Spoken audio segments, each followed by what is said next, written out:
Imagine a life where every day is a battle with your own limitations. A life where the most powerful thing isn't what you're capable of, but what you're able to control. Picture this. You're standing in front of your mirror, faced with a mountain of challenges. Your ambition is high, your energy is low, and all around you the distractions of life pull you in every direction. The noise is deafening, and your mind is a battlefield. But here's the kicker. What if the key to overcoming this chaos isn't brute strength, isn't willpower, but something more profound, something deceptively simple? Discipline. The level of discipline we're talking about today isn't about simple willpower. It's not about pushing through one more day of grueling workouts or trying to eat healthier tomorrow. This is about a commitment to consistency, so powerful, so unwavering that it becomes part of your identity. It's the kind of discipline that changes not just your habits, but the way you see the world, and more importantly, the way the world sees you. What you're about to learn is an ancient system from the Zen monks of Japan, a philosophy that's been honed over centuries, and today we're unlocking its secrets. It's a system that doesn't just create habits, it transforms your very mindset.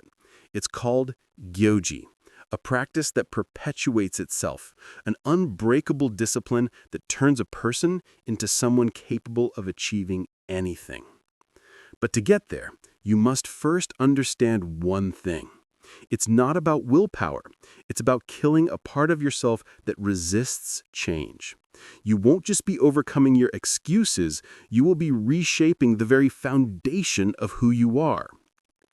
This brings us to the story of Raphael, a man with potential, with drive, but also a man who struggled to stick to anything, whether it was exercise, reading, or meditation. Raphael, like many of us, faced the same challenge. How do you keep going when life's distractions and your own weaknesses seem to sabotage every effort? For years, Raphael was stuck in a loop. He'd set goals, he'd feel motivated at first, and then just as quickly, his motivation would fizzle out. He'd tell himself, "This time will be different," but it never was. By the third week, he'd given up again.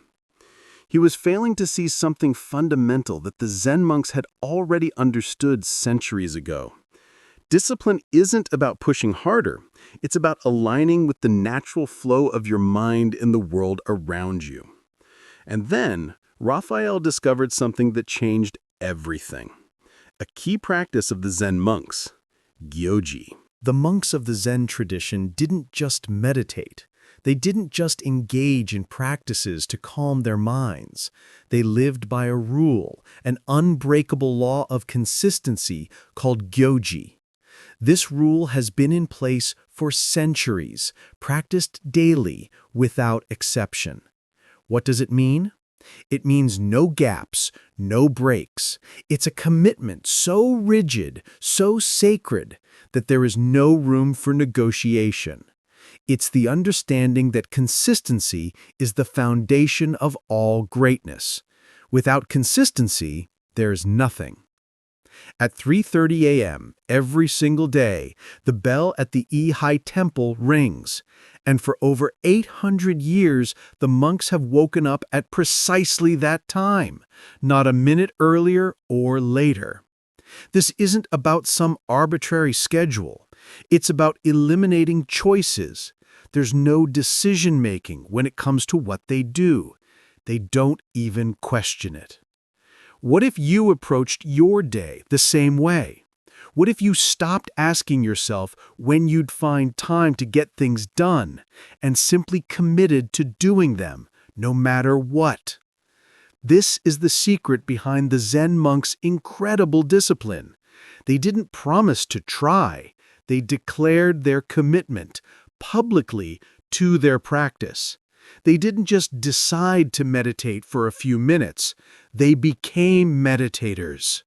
You see, Raphael realized something important. It wasn't enough for him to just try to meditate. He needed to change his identity. He needed to become the person who meditated every day, not the person who wanted to meditate. So he wrote it down. He made it public. He declared, "I am the kind of person who meditates every morning at 5 a.m. for 90 consecutive days." Here's the magic behind that. When you declare something publicly, your brain treats failure as a survival threat.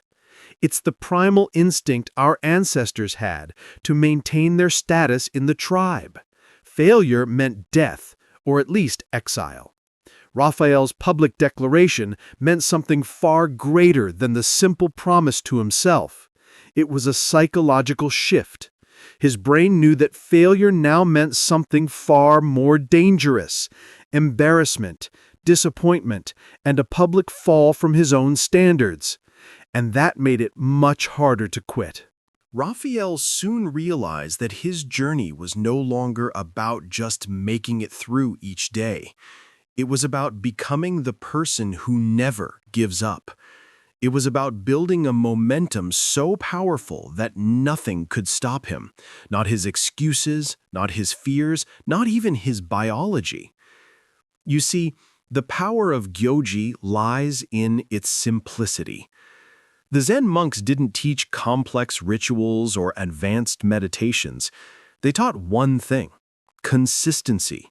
Do it every day, no matter how tired you are, no matter how busy you get. You wake up, you do it, and you do it until it becomes a part of you. For Raphael, the first weeks were grueling. His body resisted, his mind tried to negotiate, but as the days went on, something started to shift. He didn't need to force himself anymore. His body was moving on autopilot. It was no longer a battle. The practice itself had become effortless. By week 6, he was no longer negotiating. He was simply doing. His mind had surrendered. His discipline was no longer a conscious effort. It was a part of him, like breathing. He had mastered the art of consistency, and in doing so, he had mastered himself. But even then, Raphael faced challenges. A few weeks into his journey, he caught the flu. He had a busy travel schedule. There were obstacles, just as there are in life. But here's the key lesson: consistency doesn't mean perfection. Raphael learned that even if you can't do it all perfectly, you can still do something. The key is not to break the chain. Even on the toughest days, he found a way to do something that kept his practice alive. Whether it was 10 push-ups or 5 minutes of meditation, he kept going. The most powerful lesson he learned, and the one that you can apply in your own life, is that the power of consistency lies in the ability to maintain momentum, not perfection. When Raphael faced an obstacle, he didn't let it stop him. He had already pre-decided how to handle it. He didn't waste energy on decisions. He acted. By the end of his 90-day challenge, Raphael had transformed. He had become someone who no longer had to force himself. His practice, his discipline had become who he was. And the results spoke for themselves. His friends noticed the change, his colleagues saw the difference, and the most profound change was within himself. He was no longer the person who tried to do something. He had become the person who did it. But here's the truth. Raphael wasn't just building habits. He was reshaping his identity. He wasn't just trying to meditate. He had become the kind of person who meditated every day. And this transformation wasn't just about a daily ritual. It was about creating a life built on consistency, on doing what you say you'll do no matter what. This is the power of Gyoji, the Zen monk system of unwavering discipline. It's the ability to declare who you are, commit publicly, and never break that commitment. It's about not just changing your habits, but changing your very identity. So ask yourself, are you ready to commit? To live with discipline so unshakable that it defines who you are? Because if you are, then the path to greatness is already in your hands. You don't need a grand vision. You don't need to be perfect. You just need to stay consistent, day after day, without ever breaking the chain, because that's where real transformation happens. As Raphael continued on his journey, something unexpected began to happen. His discipline, once a force he had to summon every day, began to merge with who he was. It was no longer an act of willpower, but a natural part of his existence. That's the power of Gyoji. It transforms consistency into identity. Raphael's newfound sense of commitment wasn't born from force. It grew out of his decision to eliminate the when. By locking himself into a fixed schedule, Raphael removed the chaos of decision-making from his life. His brain no longer had to argue with itself every morning. There was no more debate about whether or not to get out of bed at 5 a.m. or what he would do first. The time had already been chosen for him. No decisions, no exceptions. This practice, however, wasn't without its challenges. After all, forcing yourself into a rigid schedule is a battle with your own biology.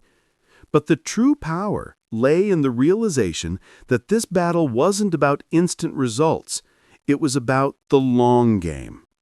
Raphael wasn't seeking a quick fix or a short-term win.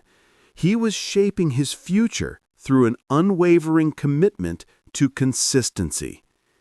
It was only after several weeks that he began to experience the true effects of this practice. On the 14th day, he woke up before his alarm clock went off. His body was already expecting the discipline. By week 6, his mind had fully embraced this new routine. The struggle wasn't gone, but it was much weaker. It had become a subconscious action. He didn't have to fight himself to get up anymore. He understood that real discipline isn't about sheer willpower. It's about teaching your body and mind to operate on a rhythm, a constant beat. Every day, Raphael was teaching himself something profound. The secret to true discipline is to remove the variables. He no longer needed to negotiate with his emotions or thoughts. He knew exactly what he was doing, exactly when he was doing it. But there was still one more piece to this puzzle: the practice itself. What did he do in that 20-minute window of time every morning? This is where many people falter. The novelty of a new practice fades, and suddenly they find themselves stuck in a rut, unable to maintain their consistency. Raphael was about to learn that real consistency wasn't just about showing up every day.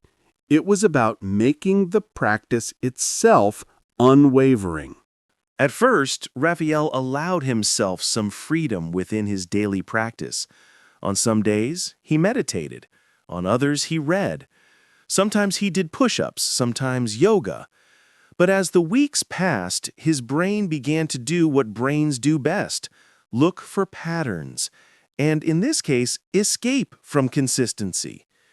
It was at this point that Raphael realized something critical.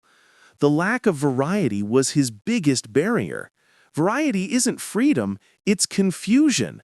Each time he switched up his routine, he was allowing his brain to argue. Should I do push-ups today or maybe go for a run? The decision-making process eroded his commitment, introducing the potential for failure. So he did something radical. He made his practice identical every single day. The same order, the same exercises, no more guesswork, no more options, just pure repetition, the kind that has the power to change the very fabric of your brain. Raphael locked in on a fixed schedule: 20 push-ups, 10 minutes of meditation, 10 minutes of reading. He didn't change it, not once. In the third week, his mind fought back. It screamed for variety. "This is boring," it said. "This is too simple." But Raphael understood that this was the final test.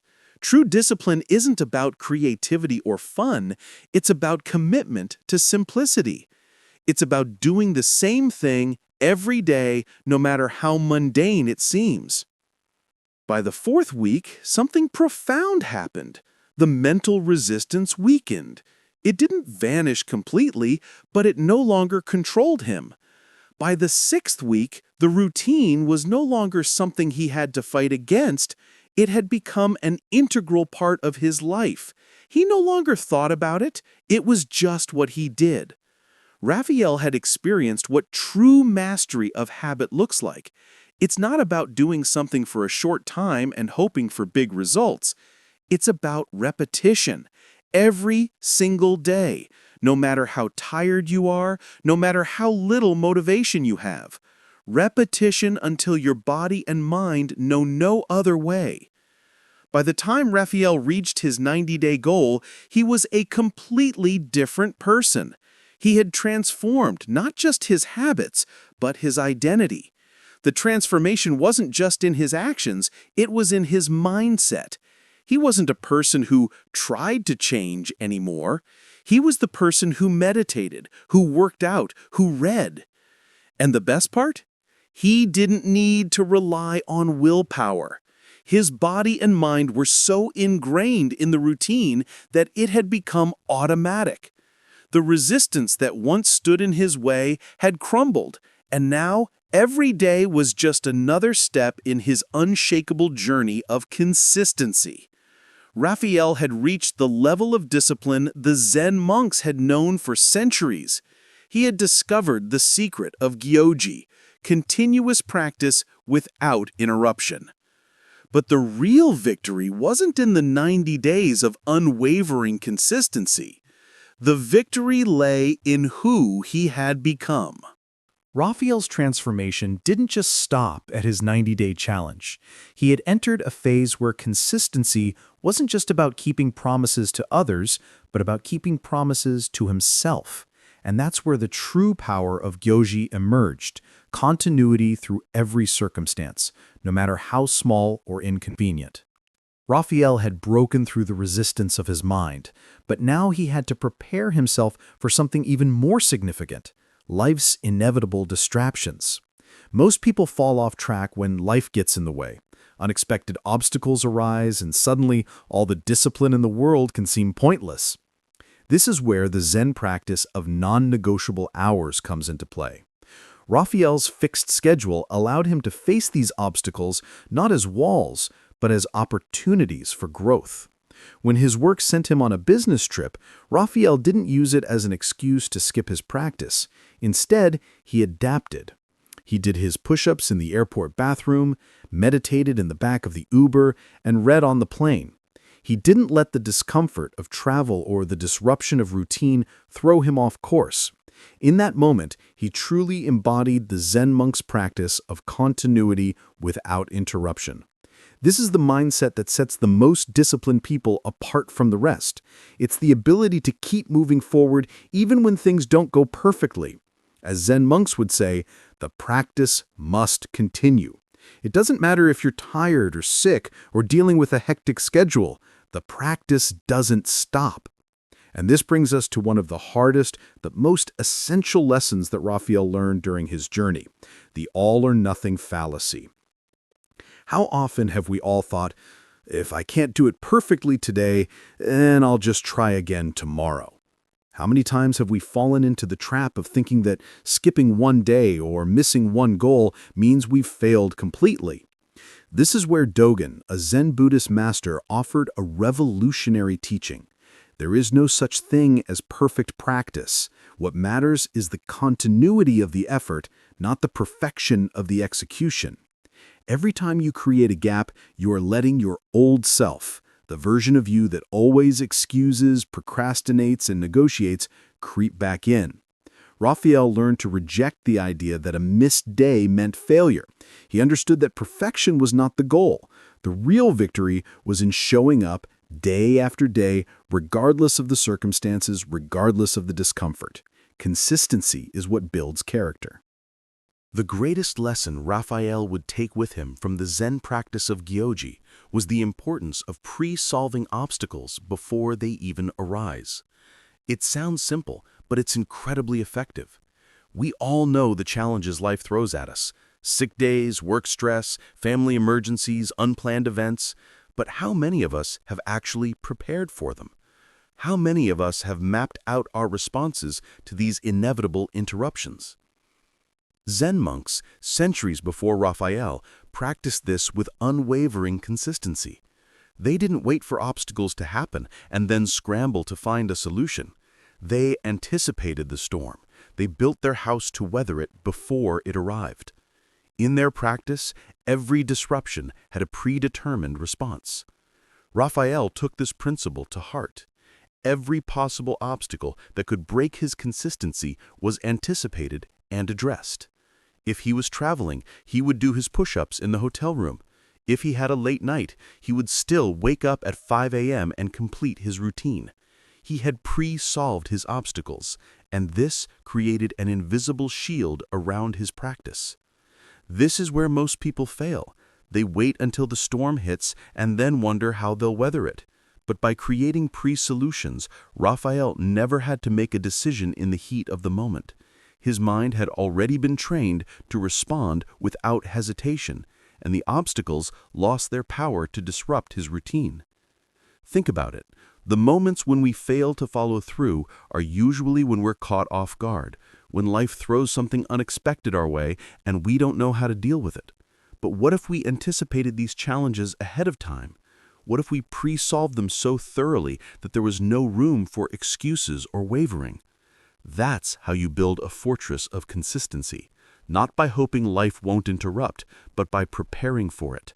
This principle is a direct reflection of how Zen monks live their lives. They don't wait for the perfect moment to meditate or the ideal circumstances to practice. They make it happen regardless of the obstacles that stand in their way. And so should you.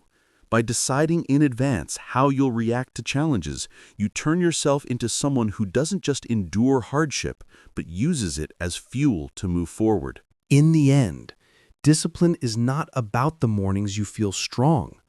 It's about the mornings you feel weak and still rise. It's not built in perfect conditions.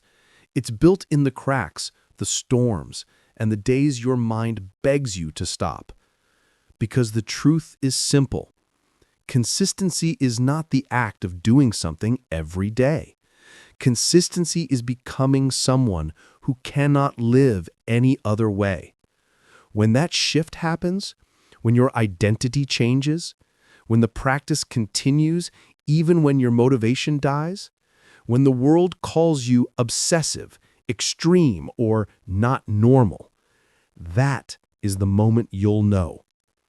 You've crossed the line. You've entered a level of discipline that scares people and frees you. If there is one thing to take with you, let it be this. Your old self will fight for survival. Your new self is fighting to be born. And every small action, repeated without gap, is another shovel of dirt thrown over the past you. The transformation doesn't begin when you feel ready. It begins when you decide that the negotiation is over. Become the person who practices, even when life fractures around you. Because when discipline becomes identity, the path will walk itself.